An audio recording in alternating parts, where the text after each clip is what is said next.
चला, आजचा एपिसोड 3 आहे आणि मागच्या एपिसोडमध्ये मी तुम्हाला म्हटले मी जॉबला तर लागले, पण 1 आणि 2च महिन्यात माझ्या लक्षात आलं की आपल्याला इथे आपण ग्रोथ नाही करू शकत. नमस्कार मैत्रिणींनो, मी सोनाली तुमच्या एका नवीन ब्लॉगमध्ये खूप खूप मनापासून स्वागत करते. सर्वप्रथम तुम्हा सर्वांना श्री स्वामी समर्थ. जसं की तुम्ही सगळ्यांनी याआधी मी 2 व्हिडिओ शेअर केले, त्याला खूप छान रिस्पॉन्स दिला आणि मी माझी आयुष्याचा आनंददायी प्रवास ही सिरीज सुरू केलेली आहे, ज्यातला एपिसोड 3 आहे. आणि आज चला पहिल्यांदा रुटीन शेअर करते. सुरुवातीला सकाळी घरातली सगळी कामं आवरल्यानंतर 2 साड्या आल्या होत्या माझ्याकडे की ज्या अर्जंट होत्या आणि माझं रेग्युलर कस्टमर आहे त्या कस्टमरच्याच होत्या आणि त्यांनी काकू आहेत त्या, आणि त्यांनी ना मला सांगितलं की सोनाली प्लीज उद्या संध्याकाळपर्यंत मला हे ब्लाऊज हवेत. तर हे काल रात्री आल्या होत्या. मग मी आज सकाळीच ते काम करायला घेतलं. सकाळी नरेंद्रांनी मला फॉल आणून दिले ऑफिसला जाण्याच्या अगोदर आणि मी घेतलेले आहेत हे ब्लाऊज स्टिच करायला. तर सगळ्यात अगोदर 2 साड्या होत्या, त्यातली एक तर जेव्हा आपल्याला अशा सुळसुळत्या साड्या असतात ना, तेव्हा आम्हाला तर इतका भयंकर कंटाळा येतो साड्यांना फॉल लावण्याचा. फॉल लावण्यापेक्षा त्या साड्यांचा जो काना कोपरा निघतो ना, त्याने खूप वैताग येतो. आणि नंतर मी काय केलं, जी आपण रेग्युलर ट्रिक वापरतो ना, दोरा खेचून वगैरे, त्याला खूप वेळ जातो खरं तर आणि मला त्याचा खूप भयंकर कंटाळा येतो. पण मी आज तेच केलं की दोरा खेचून त्याचा एक प्रॉपर शेप काढला आणि मग ते कटिंग केलं. थोडासा पदर गेला आणि नंतर पीस कटिंग केला. पण ह्या पीसची काही गंमत झाली ना, ते व्हिडिओच्या शेवटी मी तुम्हाला सांगेलच, कारण कस्टमरचं माप मोठं होतं आणि ब्लाऊज पीस कमी पडला. दोन्ही साड्यांना मी व्यवस्थित असा फॉल लावून घेतला आणि हाची आई करायला ताईंकडे दिला. त्यानंतर इथे नरेंद्र यांना मला भयंकर आज त्रास देत होते. काय माहिती, आज ऑफिसवरून पण लवकर आले आणि आज कोणी भेटलेलं दिसत नाही आहे त्यांना त्रास देण्यासाठी, त्यामुळे आजचा नंबर माझा होता. काय माहिती, मी काम करत असले ना की त्यांना मला त्रास द्यायला खूप मजा वाटते. तर ते मध्ये येऊन ना काहीतरी वाकडं तिकडं मला बोलत होते, मला चिडवत होते आणि त्यांना माहिती आहे की मी कामात असेल ना तर ही अजिबात चिडत नाही आणि फक्त ऐकून घेते. त्यामुळे मग ते चिडवत होते. मी पण हसत होते, चालू दे म्हटलं, तुमचं काही माझ्यावर काही फरक नाही पडत आहे, कारण मी माझ्या कामात असले ना की मी दुसरा कुठलाच विचार नाही करत. तर पटापट मी असं हे डायरेक्ट फॅब्रिकवरती कटोरी ब्लाऊजचं कटिंग करून घेतलं, कारण त्या काकूंचं थोडंसं ऑड माप आहे, छाती जास्त आहे आणि दंडघेर कमी आहे आणि मुंडा पण जास्त आहे. तर त्या हिशोबाने मग मला ते थोडंसं ॲडजस्ट करावं लागतं. त्यामुळे मी काही इथे पेपर पॅटर्न वापरले नाही, कारण बऱ्याचदा मी काय करते, अर्जंट ब्लाऊज वगैरे असेल तर त्यांना मी पेपर कटिंग्स आपले वापरते. पण यांचं माप आणि ब्लाऊज चुकायला नको, कारण आपलं रेग्युलर कस्टमर आहे. त्यामुळे मग मी फॅब्रिकवरतीच डायरेक्टली कटिंग करून घेतलेला आहे. आणि याचा व्हिडिओ पण मी ऑलरेडी शेअर केलेला आहे आपल्या चॅनलवरती. तुम्ही बघितला नसेल तर जोंधे क्रिएशन चॅनलला नक्की भेट द्या. आपल्या बऱ्याच मैत्रिणी विचारतात की ताई तू जे कटिंग स्टिचिंग करते त्याचे व्हिडिओज टाका. तर आपला ऑलरेडी एक सेपरेट चॅनल आहे जोंधे क्रिएशन, त्यावरती आपले 2.5 लाखपर्यंत सबस्क्रायबर आहेत. तर तुम्ही नक्की जाऊन चेक करा. त्यावरती भरपूर असे मी कटिंग स्टिचिंगचे व्हिडिओ नवीन शिकणाऱ्यांसाठी शेअर केलेले आहेत. त्यानंतर आपले पेपर कटिंगसुद्धा अवेलेबल आहेत. ज्यांना ऑर्डर करायचे असतील ना, त्यांनी स्क्रीनवर दिलेल्या नंबरवरती व्हॉट्सअप करा आणि मी एक सेपरेट व्हिडिओ बनवेल की आपल्याकडे कटिंग्स कसे अवेलेबल आहेत. सो मी इथे फटाफट कटिंग करून घेतली.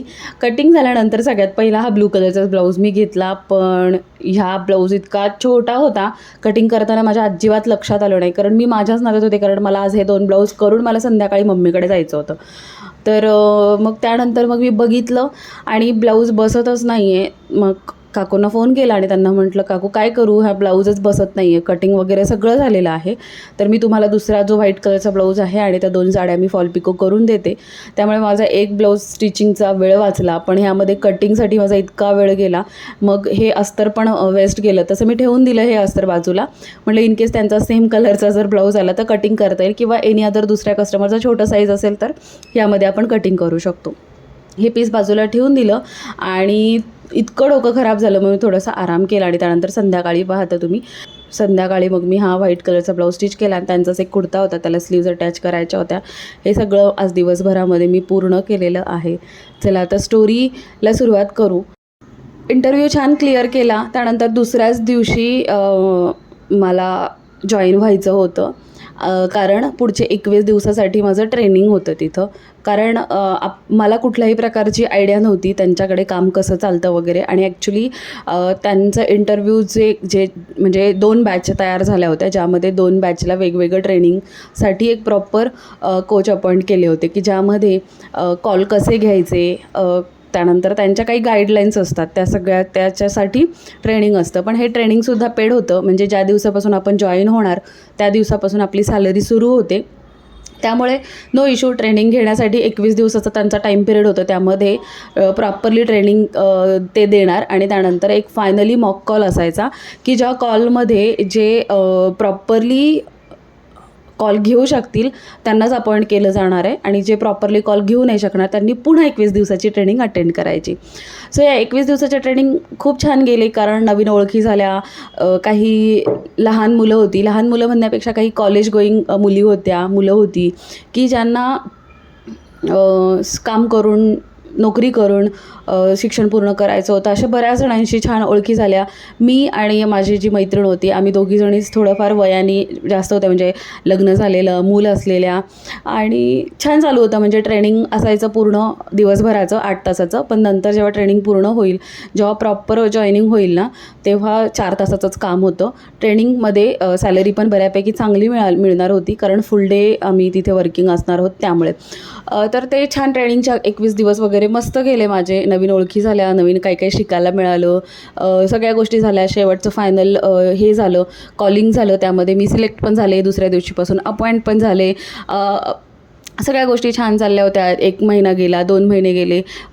माझ्या टायमिंगप्रमाणे मी दुपारची शिफ्ट घेतली होती की ज्यामध्ये ओम झोपायचा आणि त्या शिफ्टमध्ये मी काम करू शकायचे. तर माझी 1 ते 4ची शिफ्ट होती की ज्यामध्ये 15 मिनटाचा ब्रेक असायचा.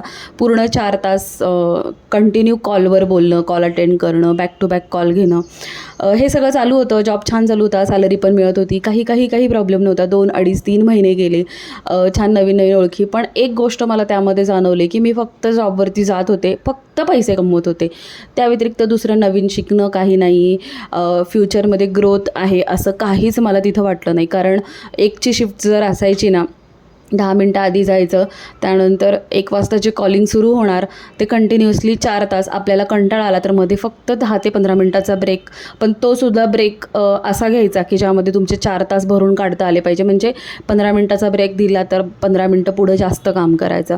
मग काही वेळेस मी ब्रेकही घेत नव्हते, कारण मला लवकर घरी यायला लागायचं. 4 तासात मला असं व्हायचं की मी तिथे गेली आहे, पण मी कधी घरी येईल. त्यामुळे कधी मी कंटिन्युअसली 4 तास कॉल घ्यायचे. कॉल झाले की घरी निघून यायचे, कारण मला घरचे वेध लागलेले असायचे. ओम छोटा होता, नवीन किती नाही म्हटलं आपण, किती स्वतःच्या पायावर उभं राहण्याचा प्रयत्न जरी केला ना, तरी घरापाशी, मुलांपाशी मन हे रेंगाळतच असतं. त्या 4 तासात मी कंटिन्युअसली तिथं अटेंड राहायचे, पण असं व्हायचं की कधी घरी जाते. त्यामुळे ब्रेक वगैरेचा काही प्रश्नच नव्हता, टिफिन वगैरे नेण्याचा काही प्रश्नच नव्हता, कारण 4 तासात घरी यायचं होतं. 2-4 महिन्यानंतर असं मला वाटायला लागलं की अरे इथे काही ग्रोथ नाही झाली तरी मी 4 तासाऐवजी पैसे जास्त मिळावे किंवा सॅलरी जास्त मिळावी, त्यासाठी मी 8 तास काम करेल, 10 तास काम करेल, शिफ्ट बदलून घेईल. ओम थोडा मोठा झाल्यानंतर किंवा तो राहायला लागल्यानंतर, तो शाळेत जायला लागल्यानंतर मी ह्या व्यतिरिक्त काहीच नाही करू शकत. आणि इथे प्रमोशन होऊन काय होणार आहे, just as a team leader म्हणून प्रमोशन झालं असतं, त्यापेक्षा काही ग्रोथ नव्हती तिथं. त्यामुळे मग मी 4-5 महिन्यानंतर असा विचार केला की का नको आपण पुण्याला शिफ्ट होऊया. कारण ॲज अ श्रीरामपूर बघता की तिथे ग्रोथचा कुठलाही ऑप्शन अवेलेबल नव्हता. जसं मी पहिल्या इंटरव्ह्यूमध्ये माझ्या लक्षात आलं होतं की मुलींसाठी इथे ग्रोथच नाही आहे. ग्रोथ म्हणण्यापेक्षा जॉबच नाही आहे पहिली गोष्ट. आणि दुसरी गोष्ट की जिथं मी जॉब करत होते तो खास जॉब मुलींसाठीच होता, सिक्युअर होता, एकदम छान होतं, काही त्रास नाही, टेन्शन नाही, काही नाही, पण तिथे ग्रोथ नव्हती. त्यामुळे असं वाटलं की वाढून सॅलरी किती वाढणार आहे, 10,000, 15,000, त्यापेक्षा जास्तीत जास्त 20,000, त्यापेक्षा पुढं जाणं होणार नाही आहे. तर त्यामुळे मी नरेंद्रशी बोलले की आपण पुण्याला शिफ्ट होऊया का. पहिल्यांदा नरेंद्रचा तर नकार आला, कारण आई बाबा, फॅमिली सगळे तिकडे होते आणि पुण्यामध्ये माझी माहेरची फॅमिली होती. मग मी नंतर माझ्या माहेरच्या फॅमिलीशी बोलले की असं आहे, आम्हाला फ्युचरच्या दृष्टीनं ओमचं शिक्षण किंवा ॲज अ फायनान्शियली कंडिशन वगैरे स्ट्रॉंग करण्यासाठी आम्ही विचार करतो आहे की पुण्यामध्ये शिफ्ट होऊ. कारण नरेंद्रचा व्यवसाय होता, ते तर नोकरी करतच नव्हते पहिली गोष्ट. तर मग आम्ही पहिला विचार केला की व्यवसाय पुण्यामध्ये सेटल होऊ शकतो का, त्या दृष्टीनं विचार केला आणि मग कामाला सुरुवात केली. 1 ते 1.5 महिन्यामध्ये मी डिसिजन घेतला, आम्ही दोघांनी मिळून, की पुण्याला शिफ्ट व्हायचं.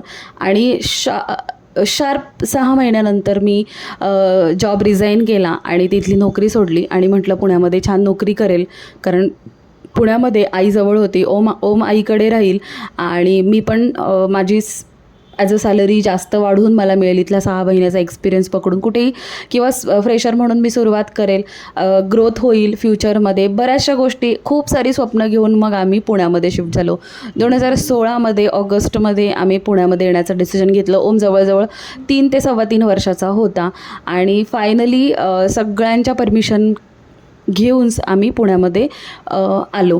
पुण्यामध्ये आल्यानंतर सगळ्यात पहिली गोष्ट होती ती म्हणजे घर बघणं, शॉप बघणं, कारण रेंटनी शॉप घेणार होतं. नरेंद्रचं जसं बिझनेस होता त्या बिझनेसच्या अकॉर्डिंगली पहिल्यांदाच आधीच 15 दिवस येऊन आम्ही बरेचसे शॉप्स वगैरे पाहिले होते. पण मग पुण्यामध्ये प्रॉपर आलो. बिझनेसचं काहीच सामान आणलं नव्हतं.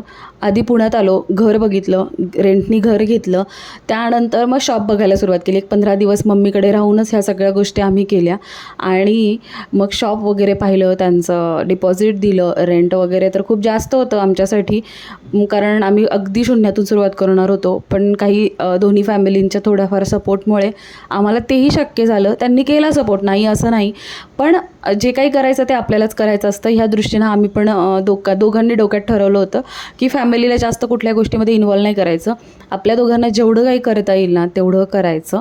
आणि फायनली सगळं मशीनचं सामान, म्हणजे आमचं बिझनेसचं सामान वगैरे पुण्यामध्ये आणलं. छान सुरुवात झाली. पण एका ठिकाणी अशी शिंकली की नरेंद्रचा जो व्यवसाय होता त्या व्यवसायाला पुण्यामधलं स्कोप टोटली गेला होता आणि हे आम्ही सर्च केलं नव्हतं आणि तिथेच आम्ही फसलो.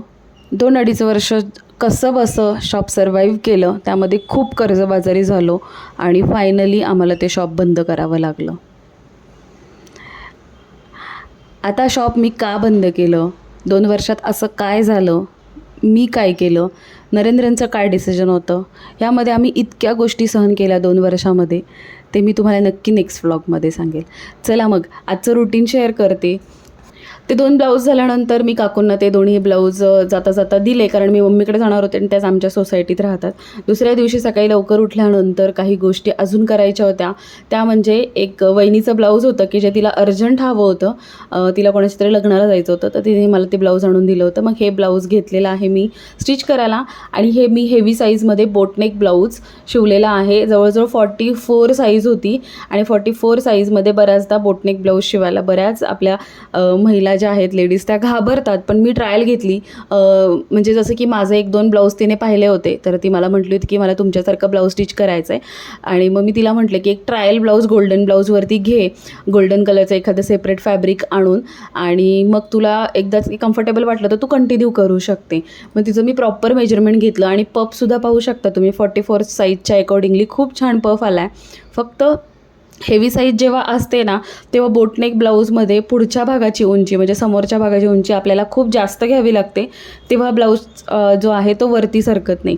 तर आपला बोटनेक ब्लाऊजचा क्लास जो आहे तो 22 जूनपासून सुरू होत आहे, ज्यामध्ये तुम्हाला प्रोफेशनली सगळं नॉलेज दिलं जातं. ब्लाऊजचं मेजरमेंट घेण्यापासून हेवी साईजमध्ये काय बदल करावे, प्रत्येक साईजमध्ये तुम्ही काय चेंजेस करू शकता, अशा खूप साऱ्या गोष्टी आणि डिटेल्स त्यामध्ये सांगितले जाणार आहेत. कारण आपली जवळजवळ ती 6वी बॅच असणार आहे. आत्तापर्यंत आपल्या 5 सक्सेसफुल बॅचेस झालेल्या आहेत आणि आपल्या स्टुडंटनी खूप छान स्वतःचे व्यवसाय सुरू केलेत, खूप छान इन्कम जनरेट करत आहेत त्या.